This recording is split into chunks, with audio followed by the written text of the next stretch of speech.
Good afternoon, old gun guy here. Welcome to my Winchester 1897 12 gauge shotgun video. I'll be discussing and demonstrating this final classic shotgun. Another John Browning design from the genius designer. The gun itself evolved from the 1893 slide action shotgun that Browning also invented, but it was designed with black powder shells in mind, which are lower pressure and different size. I believe it's 2 5/8 inch in the 1893, the chamber. With the advent of smokeless powder, higher pressure, John Browning evolved the design to the 1897, which became very wildly popular. 1 million were made in its production run, spanning 60 years. It was made from 1897 all the way to 1957. Basically 2 gauges, the very popular 12 gauge, which is still probably the most popular gauge today, and the 16 gauge, which was very popular, sporting hunting gauge for many decades. Recent times it's kind of fallen out of favor. It's close to the 12 gauge. The 12 gauge is a little more versatile, but the standard barrel lengths for the 1897 and the 12 gauge were 30-inch barrel, and that's what this particular model had. I acquired this for cowboy action shooting. They have certain events that you participate, recreational shooting, where it's you need a slide action shotgun, and only 2 were allowed: the 1897 Winchester and a follow-on model, the Model 12 Winchester, 1912 Winchester.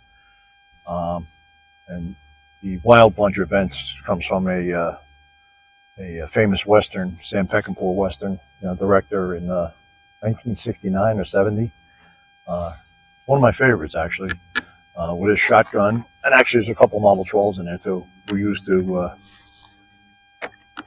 great effect by the main characters there. This shotgun was replacing the standard at the time, which was a double barrel side-by-side shotgun. Very popular, very common throughout the 19th century and even the 20th century. But this is a more modern design. 2 3/4 inch chamber, smokeless powder. This barrel was full choke before I modified it to more appropriate for cowboy action shooting. 20-inch barrel. Also, these shotguns became wildly popular with the military. They were used in 4 wars. The 2 world wars, Korea, and served even until Vietnam. The trench gun version, which was basically had a heat shield and an attachment for a bayonet. Other than that, it's the same shotgun, no difference. I'll go up on a close-up on this shotgun, but like I said, I walked in a store, I don't know, several years back, and I found this. It was pretty reasonable. It was $450, I think. I acquired it, and like I said, I cut the barrel down, cut 10 inches off the barrel, maybe a 20-inch barrel. Drilled and tapped the sight. So there's the little bead on the front, little bead sight. That's all the 30-inch barrel had. The rear aiming notch is on the top of the receiver in the front. It's just a little milled out portion where you can see the sight, and the rest of the receiver is smooth. This is a magazine tube. A lot of these, maybe half, were takedown models. This gun is a takedown model. You can tell by the pin there, this pin. That's a lock for the magazine tube. This little pin here goes back and forth. All right. Going back on the gun, you get a corncob walnut pump action slide, for your hands, foregrip. On the 1 action bar, which is on the left side of the receiver, there's no dual action bars like a lot of modern shotguns. Very sturdy. It's Winchester 1897, model 1897. And that was the standard until 1920, and then became the Model 97. But all the Winchesters made before 1920 were 1897s. This one was made in 1916. The receiver made a solid block of forged steel, and they milled the internals out. The bluing's starting to go. It's got patina, but especially underneath where it's carried. Common to carry, and you wear the bluing off. It's all brown. Everything's milled. The trigger guard, the receiver, the internals. All right, you get the trigger here, the walnut pistol grip, walnut buttstock, and then the steel butt plate, which does punch a little bit with buckshot or slugs. It has an external hammer. Okay, demonstrate that there. That's full cock. That's all the way down fire. And it's got a little quarter cock or half cock notch. That's the only mechanical safety on this gun. Obviously, all firearm safeties are between your ears. All right, I wouldn't rely on this quarter cock. It's okay if you handle the gun, you're ready to fire it. You can load it and put it on quarter cock, so it's safe. If you're out in the field hunting, I would not do that. I would leave the chamber empty and then just cycle around in when you're ready to shoot. But that's the only thing you really have to keep in mind with this old gun. Like I said, it has a bolt release here on the right side of the receiver above the trigger guard. The hammer has to be cocked for you to get the action open. And that's a shell lifter. It's a big block of machined steel. And it sticks out the bottom of the receiver quite exaggerated. And the bolt protrudes out the back of the receiver and cocks the hammer. One thing you got to be aware of: if you get too far up on the pistol grip, you're going to rip your hand open with the bolt or cut it. So you got to be back a little bit. That's another thing. You got to get used to positioning your hand correctly on a shotgun. Like I said, the shell lifter is finely machined. Solid block of steel. Same thing with the bolt. The bolt has two extractors on its face, and the ejector is internal on the inside of the receiver. You can clean the inside of this gun without taking the guts out of the receiver. It's quite accessible. This being a takedown model, you take the barrel and the magazine tube off, and you clean the barrel like you would with a mounted shotgun. Like I said, very many of these were takedowns, and I'm going to show how that comes apart. Bring the bolt almost closed. You're going to push this little pin in, and then rotate the magazine tube around, pull it forward. So when you pull it forward, obviously you've disengaged the interrupted threads. You move the slide all the way forward. All right, that pulls the action bar out of the receiver, and then just twist before the turn. It's interrupted threads. I don't know if that shows up on the camera. See if it'll focus. And threads in the receiver, threads in a magazine tube. You have a very compact package. Put in your suitcase. And like I said in earlier videos, with some of the other takedown guns, train travel was the efficient way to go in the mid 19th century to almost the mid 20th century. Put it back together real easy. Let's see here. Get the bolt forward. Let's see. Quarter turn. Straighten it out. Push the magazine tube back into the action.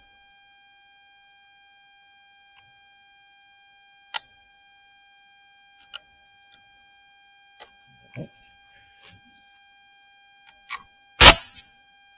Crank it back. Turn the tube. Lock it.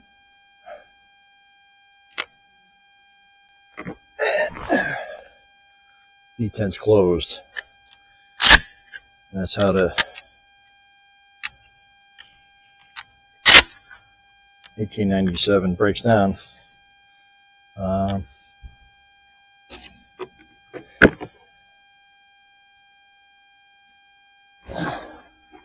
Like I said, a million of these guns were made. Cowboy action shooting became popular in the last 20 years or so. The Chinese company, Norinco, there might have been another manufacturer in China, made clones of these. And I've handled them, but I've shot a few of them. They're not the same quality. There are gunsmiths that slick them up and make them, usable cowboy gun. But it's not like the original, if you can find one, And like I said, a million were made. There's many examples knocking around in people's closets or little gun shops.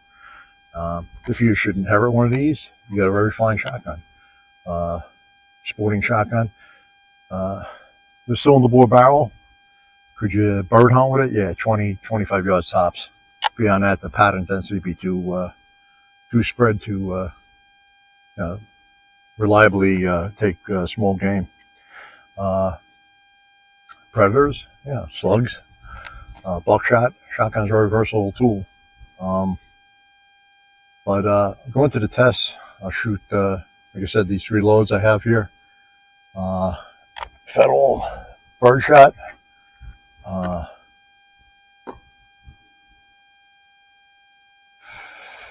Black Aces tactical buckshot, 9 pellet. I got Federal 7.5 and some solo below rifle slugs.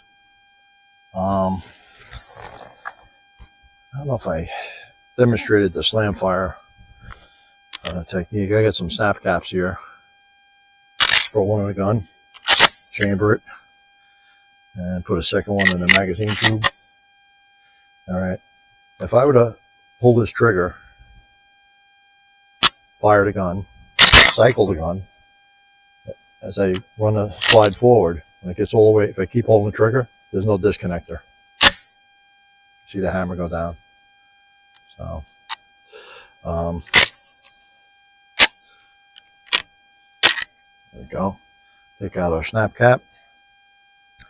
Not a real useful feature. I'll try and demonstrate that with live ammo.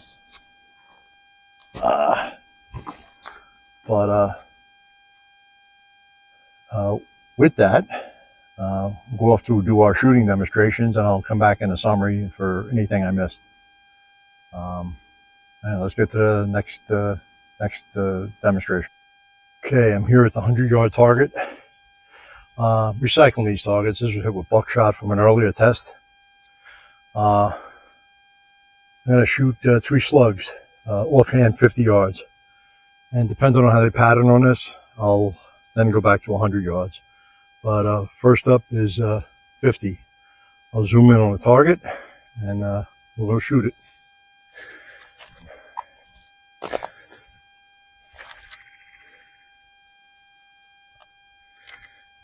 Okay.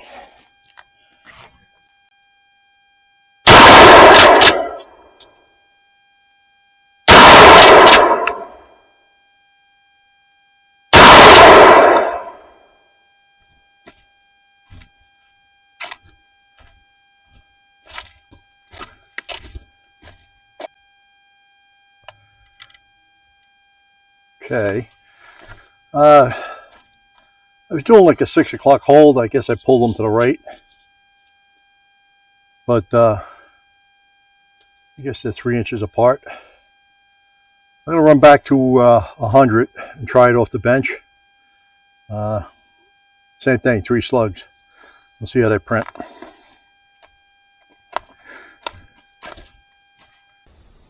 Okay, I'm back to do the 100 yard, 3 shots with slugs, 1 ounce rifled slugs. Any of you is curious, this tree is still alive. One day I suppose it'll fall over. Pull this back a little. I'm going to leave it zoomed out a little bit because the earlier test I did with the 100 yards, I shot underneath. So I'm going to hold up here on the head, see when we put the slugs in the target.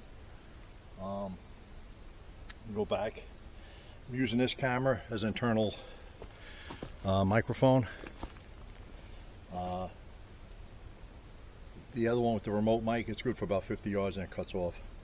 So, and plus the other camera died, it's charging. So we'll try this again. Let me go back to the shooting bench. See if I can level this a little. Okay.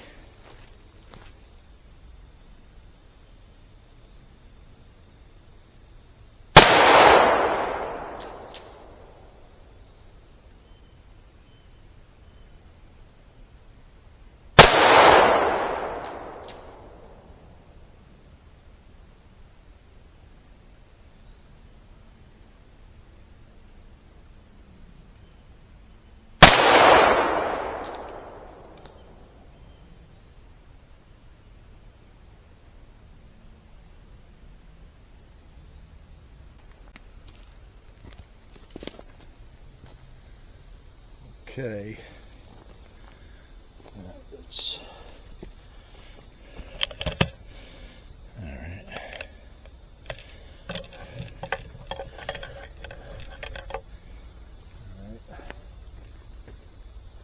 He's aiming up here at 100 yards, and that's the drop of the slugs. So, 1, 2, shot underneath.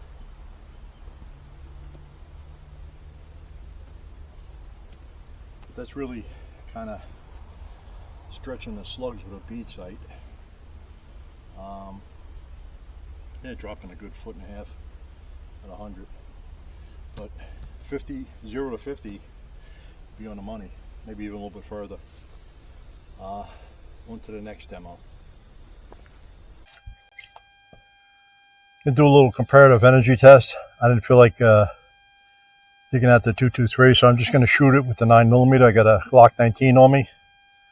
I'll fire one shot, the center plate, with the 9, and then one slug out of the 1897 Winchester at the right plate. We zoom in, go back about 15, 20 yards. All right, first up's the 9.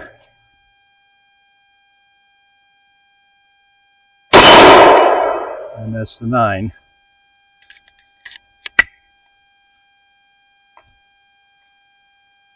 Now the slug.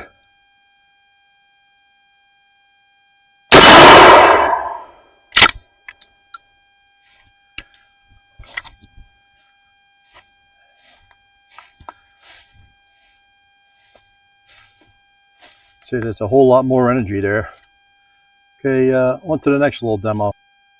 Okay, I'm going to do a slam fire demonstration in this 1897. I'm going to fire a couple of shots. I'm going to go slow. I'm going to hold the trigger back and show how it will actually fire around. There's no disconnector. If I go fast, you won't really catch it.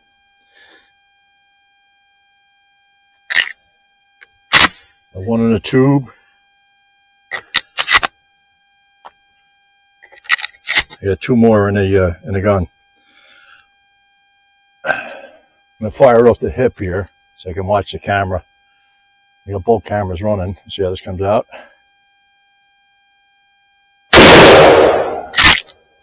Now as I go forward, holding the trigger back, it'll fire again. And as I pull the gun and go forward, it'll fire the gun again. And that should give you an idea of the slam fire capabilities of this gun. It's really not a useful feature. And Winchester Model 97s, 1897s, the early ones, well, I think all of them had an inertia lock. So when you fire it, the recoil pushes the action just a little bit forward and locks it. So it's kind of clunky. And to reiterate, the only safety on this gun, external hammer. So that's on a firing pin. That's half cock. All right. That's full cock, ready to fire. So, just to restate again, this is the bolt release, slide release. Push this back. You got the hammer cock back. You can open the action, and then you be gentle and put it on half cock. And that's our slam fire demonstration. I'm gonna fire off the hip here so I can watch the camera. I got both cameras running. See how this comes out.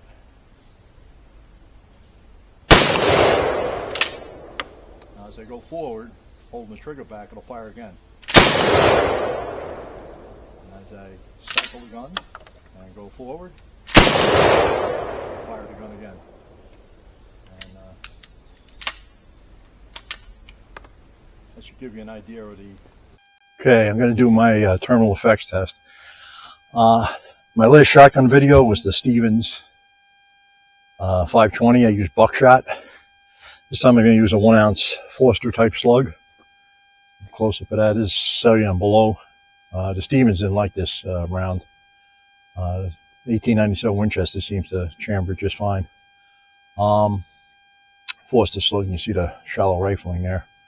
1 ounce, probably doing 1450.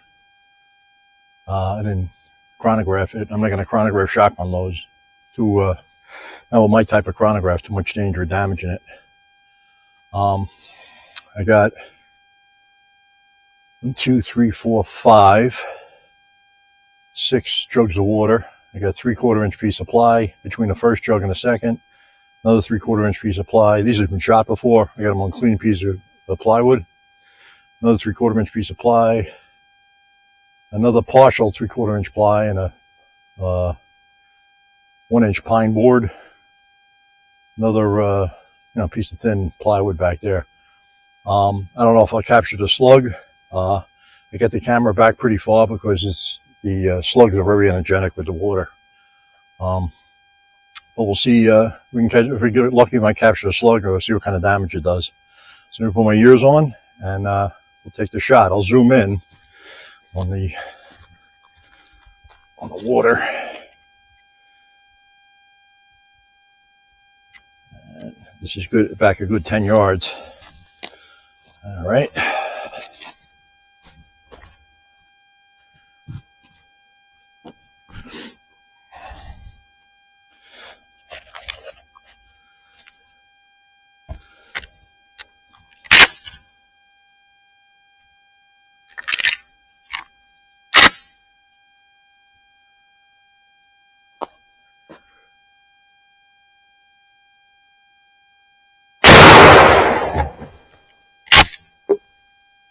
Okay, that was interesting. Vaporized the first jug.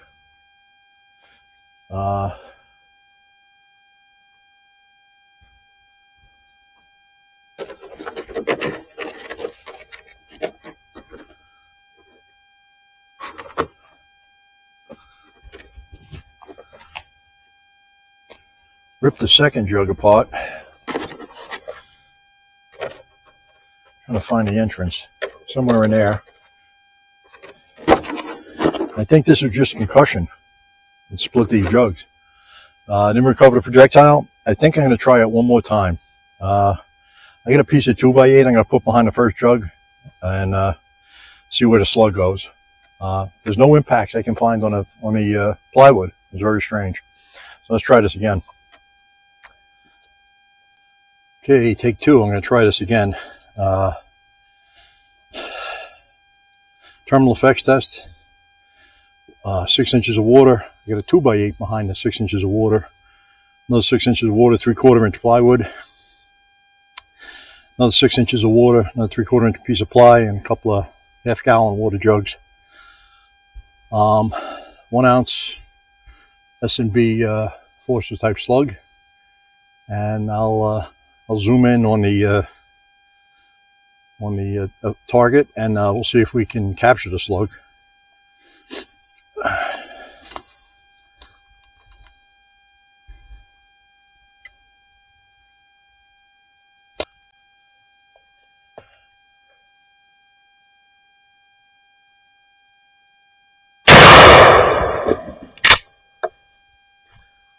Okay.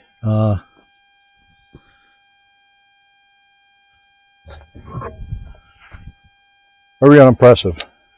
Let me get the parts here.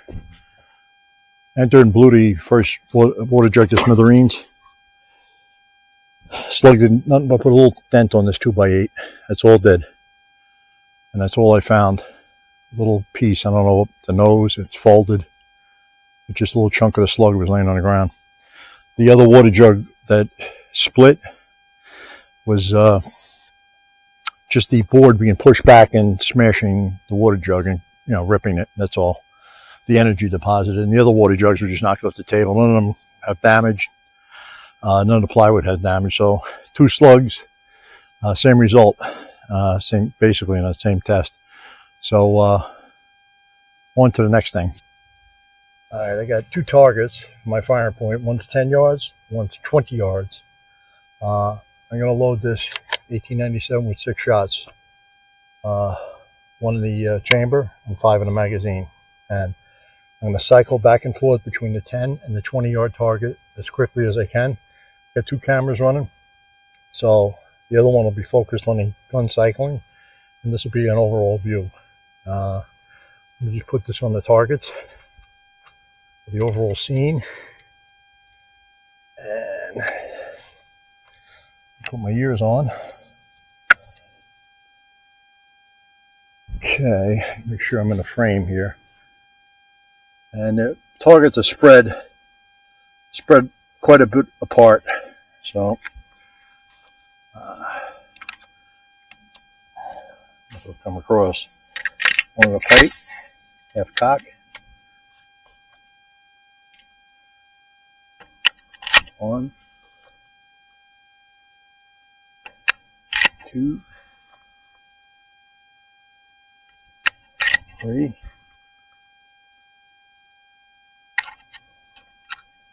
4, and 5. And this is Black Ace's tactical buckshot. All right, let's make sure I'm in a frame here.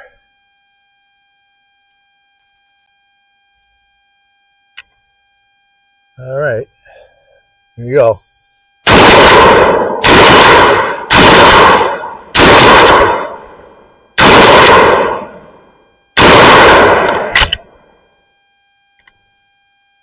And that's 6 shots from our 1897. Does kick a little with the steel butt plate. All right. All right. Here we go.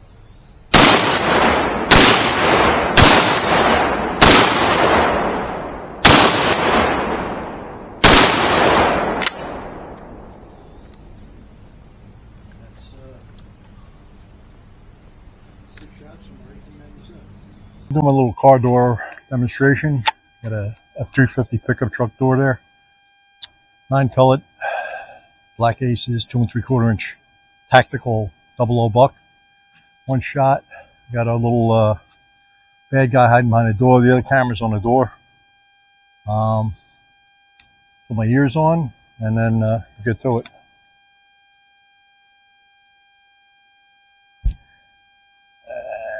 I'm going to be about, I'm going to say about 9 yards.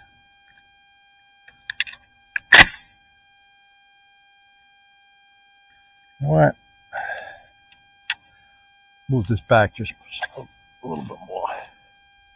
So we get a little bit of a spread there. Okay. I think I'm in the frame.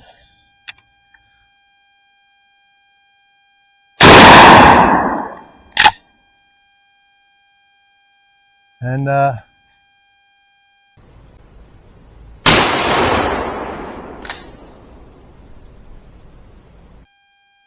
right, bring this up. These are 9 pellet hits, 00 buck, and I counted 9 holes in the target. I'll pull that out though. Let me bring this off the tripod. Go. There's the hits. Trying to economize on these targets here. There's 9 hits in there, but I'll pull the target off. And there's the buckshot exits right through the door. So there's 9 holes in the target, 9 holes through the door. So all the pellets made it through. All right, on to our next demo. All right, before I lose the light, I'm gonna do a little trick shot with this 1897.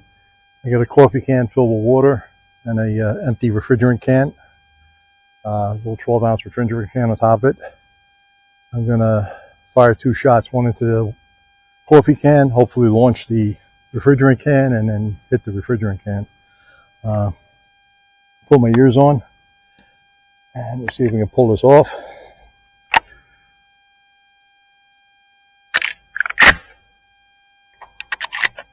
And I think I'm in the frame. Okay.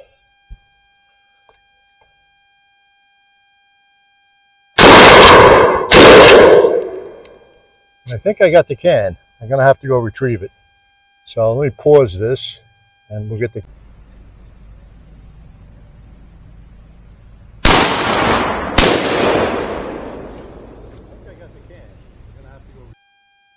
And I'm back. Obviously the Folgers can full of water did its job. It launched the little refrigerant can. There's some BBs rattling around in there. There's all the birdshot holes. So that's a neat trick you can show your friends. You load a slug first shot, goes through the water. Hydrostatic shock launches the can or whatever you're going to use for a ski target, and then shoot at the birdshot, second shot. But at 1897, it's a fast old pump shotgun, slide shotgun. That's why they made 1 million of them. So on to my next point. Okay, back for the summary on our Winchester 1897 12-gauge pump action shotgun, slide action shotgun. I think in the intro, I forgot to mention that in the First World War, the Germans protested mightily with the American troops with the shotguns. They considered it a barbaric weapon, very effective in close quarter battle in the trenches. It never went nowhere. The Hague Convention, and Americans have been using shotguns in combat for the whole 20th century into the 21st century. European police departments do not use shotguns. Their long arm is generally a submachine gun, which there's little distinction whether you hit somebody with 5 or 6 pistol bullets fired in a half a second or one blast of 9 pellet buckshot into a adversary. The effect is the same, but that's a distinction they make. They consider a shotgun a barbaric weapon for self-defense or close quarter combat or police uses. But be that as may, this 1897 shotguns have been used effectively in many roles over many decades. I demonstrated in several tests. I did a 100-yard slug test, a 50-yard slug test. I have the piece of target here. It's a reused target, but the 50 yards offhand with these 3 slugs here, with the little bead sight on the gun. And then I fired 100 yards and had a look at the video. They were all underneath the target. So I fired another 3 shots at 100 yards. And basically the little bead sight was still shooting low, even though I was aiming up here instead of here. So they were dropping down here. One hit the base of the target, one clipped the bottom of the target, and one went underneath. Depending on the shotgun and the sighting system, you can easily hit a IPSC style target 100 yards with a 12-gauge shotgun slug. Again, depending on the slugs and the ammunition. I was using S&B 1 ounce or 1 1/5 ounce, 1 ounce, 1 1/5 ounce rifled slug. They don't give the velocity. That's what we used in the test. I'm almost out of that. My other shotgun doesn't like it. It sticks. It's stuck in a chamber. You have to really rack the gun hard on the ground. The 1897 used it, no problem. I did a test where I showed the slam fire function, both in the introduction with the snap caps and actual firing in slow motion with the number 7.5 birdshot that I was using, the Federal. It's a arcane feature. Is it useful in a modern era? Not really. Can you have some fun with it? Sure. But shotgun shouldn't be employed that way. You pull the trigger every time you shoot the weapon, and cycle it normal like you would a normal 12 gauge pump shotgun. Being the first successful one in mass production, like I said, there's 1 million of these made, and if you should acquire one, it's a very fine shotgun. I like this gun. It does shoot nice. Like I said, it kicks a little bit with buckshot and slugs. Did the comparative recoil test. I just used the 9mm handgun I was carrying. I fired one shot at the center plate, and then obviously the slug hitting the other plate is much more energetic. I did my car door demonstration. I fired 00 buck at the car door, and this target's probably at the end of it. I'll burn this one, but all 9 pellets went through. I had paper towels over it, pellets and metal shrapnel from the door. These are all these other holes that are through the paper. There's 9 distinct pellet holes and some shrapnel holes, and that was the car door test. I did a two bad guys, 10 and 20 yards away with 00 buck, 6 shots, cycling as fast as I could between the 2 targets to demonstrate its usefulness. And the targets were separated by maybe 10 yards laterally. And obviously I was, 10 yards from the first one and 20 yards from the second one. And I have the targets here. This is the 10-yard one. 27 hits in there. Some of them are doubles. And these big holes are the wad. The wad's are 10 yards flying through the plastic wad, shot cup, flying through the target. But at 10 yards, the whole pattern is in there. The 20-yard target, obviously with the cylinder bore barrel, a lot more dispersion. The rule of thumb is each inch, an inch of dispersion per yard of distance in the cylinder bore barrel in a 12 gauge shotgun. So you figure 20 yards, 20 inches. That's about what this is.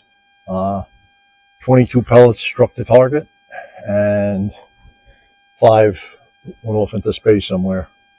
But I counted 22. So we get the job done, both of them. Obviously, over the decades, trench gun, riot gun, these type shotguns, tactical type shotgun, if you will, or tactical barrel length, would be used in the defensive role. Could you use this to defend your house? Absolutely. Make a fine personal protection, self-defense weapon inside your house or around your house if you had people trying to hurt you. Legitimate self-defense. Did the buckshot test, did the terminal effects test, did it twice. I got the same result. I did recover 2 portions of the slug. They're almost identical. They did the same thing. I don't know if you can see that. That's all that's left of each slug. I found them on the ground. One of them, the power piston that drives the slug, was laying alongside it. You can see it collapsed. from the acceleration. I also found a silver tip from an earlier test, neatly expanded, flattened out there. The slug performance was quite surprising.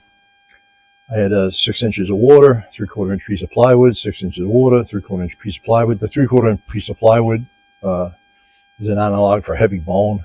On and on. The first test, vaporized the first jug. No marks that I could discern on the plywood, the first sheet of plywood. And the 2 water jugs behind it ruptured.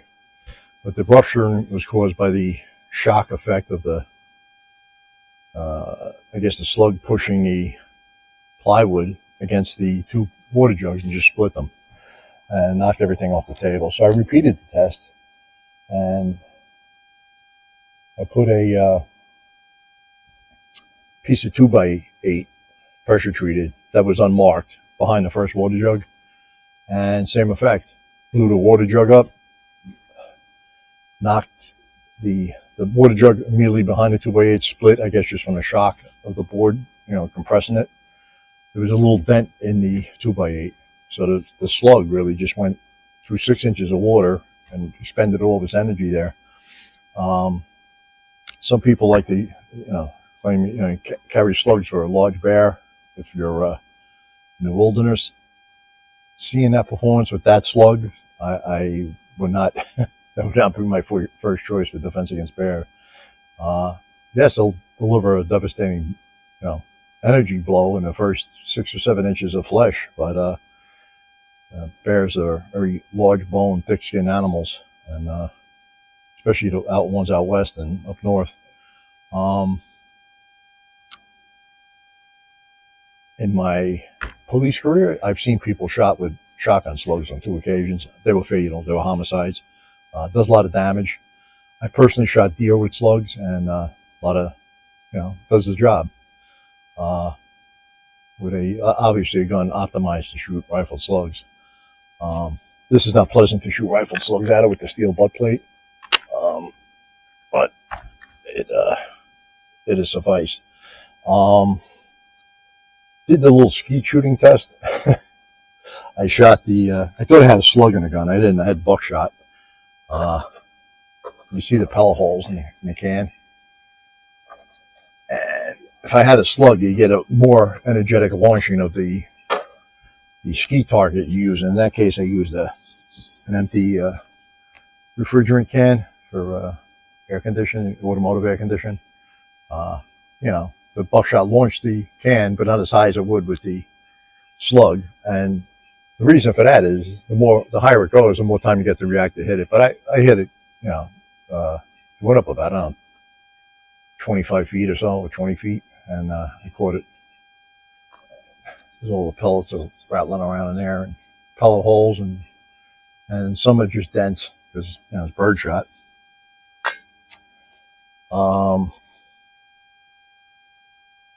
What else can I add to this? Like I said, the iconic shotgun. When I did the takedown assembly in the intro, I had my little pin hang up here, the takedown pin, detent. It's a little sticky, but I had to stop the video a couple times just so I get it, right. Because I don't take these gun apart, on a frequent basis. But it does break down into a nice, neat little package.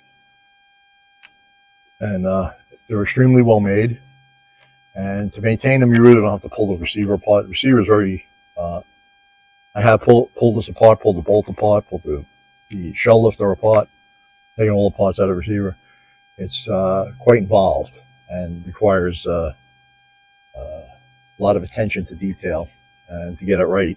And I don't recommend a novice or even a moderate shooter to do that unless you're familiar with a lot of these complicated mechanisms. And this is not super complex, but it's got a lot of little moving parts in there.